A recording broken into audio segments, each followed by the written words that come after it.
Christmas అంటే క్రీస్తేసుని పూజించడమే, పండుగంటే ఆ ప్రభుని పొందుకోవడమే.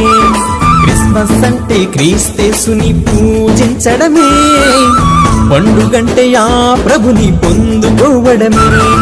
చూపండి తారల్లా, చెప్పండి దూతల్లా, పూజించండి జ్ఞానుల్లా, ప్రకటించండి గొల్లల్లా.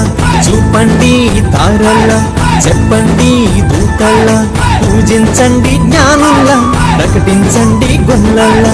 క్రిస్మస్ అంటే క్రీస్తేసుని పూజించడమే, పండుగంటే ఆ ప్రభుని పొందుకోవడమే. క్రిస్మస్ అంటే క్రీస్తేసుని పూజించడమే, పండుగంటే ఆ ప్రభుని పొందుకోవడమే.